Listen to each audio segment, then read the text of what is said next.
Hello everyone, I hope all are feeling. क्या है कि अभी बिहार में देखा जाए तो भूमि अतिक्रमण मुक्त कराया जा रहा है और ऐसा बोला जा रहा है कि जो भी बेतिया राज की जमीन है कहीं ना कहीं गवर्नमेंट जो है उसको अतिक्रमण मुक्त करेगी।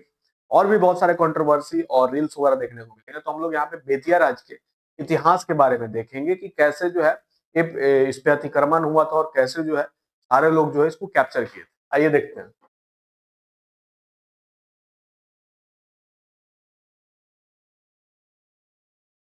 ये बेतिया राज की साइट से हमने जो भी इंफॉर्मेशन है बोल रहा है बेतिया राज के इतिहास के बारे में। ठीक है, बेतिया राज का इतिहास। मुगलकालीन हिंदुस्तान में सम्राट अकबर के समय बिहार सूबे को छोटे छोटे टुकड़ों में विभाजित कर 6 अलग अलग सरकारें कायम की गई, जिनमें से चंपारण भी एक था। बताया जाता है कि 1589 में बंगाल, बिहार और उड़ीसा में विद्रोह हो गया। सम्राट को कमजोर समझ अफगान के पठान भी भागे हो गए। बंजारों का लूटपाट इतना बढ़ गया कि सम्राट अकबर चिंतित हो गए। उनके दरबार में एक सेनापति उदय करण सिंह थे। इस विद्रोह को दबाने बाद उन्होंने सौंपा गया।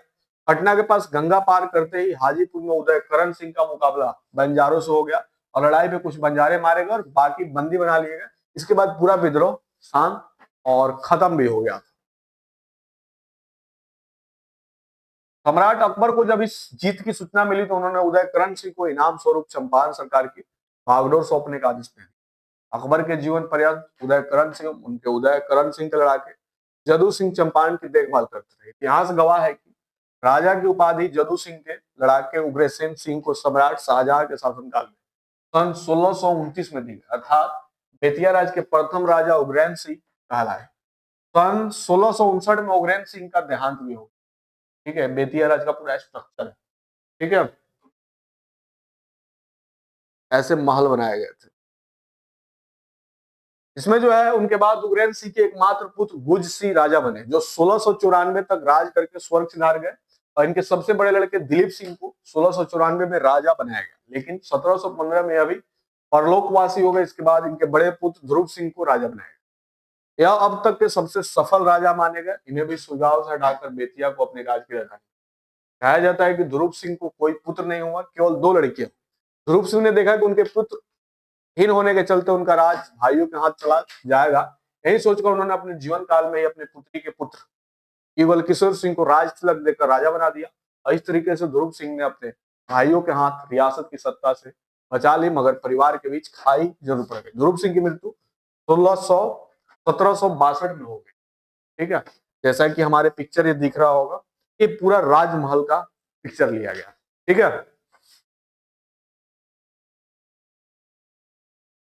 बोल रहा है ध्रुव सिंह के मृत्यु के बाद राजा युगल किशोर सिंह के ताज में कांटे लग गए। एक तरफ नाना के भाइयों का विरोध और दूसरी तरफ ईस्ट इंडिया कंपनी तनाव में आकर हुए। 1766 में ईस्ट इंडिया कंपनी के विरुद्ध विद्रोह कर बैठे। विद्रोह दबाने के लिए कोलोनल बारकर की अगुवाई में ईस्ट इंडिया कंपनी सिपाहियों ने बेतिया राज पर चढ़ाई कर दी और आखिरकार इगोर किशोर को भागना पड़ा।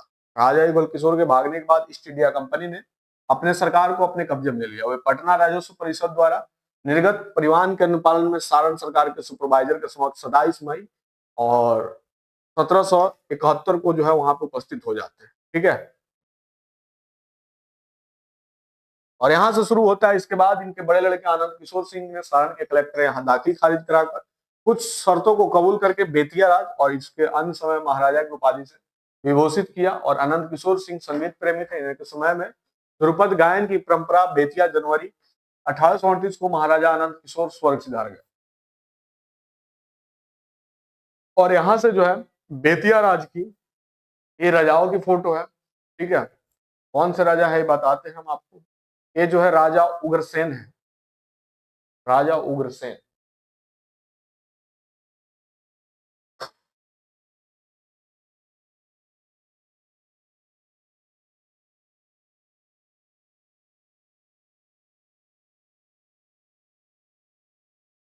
और ऐसे करके बेतिया राज के इतिहास को देखा जाता है।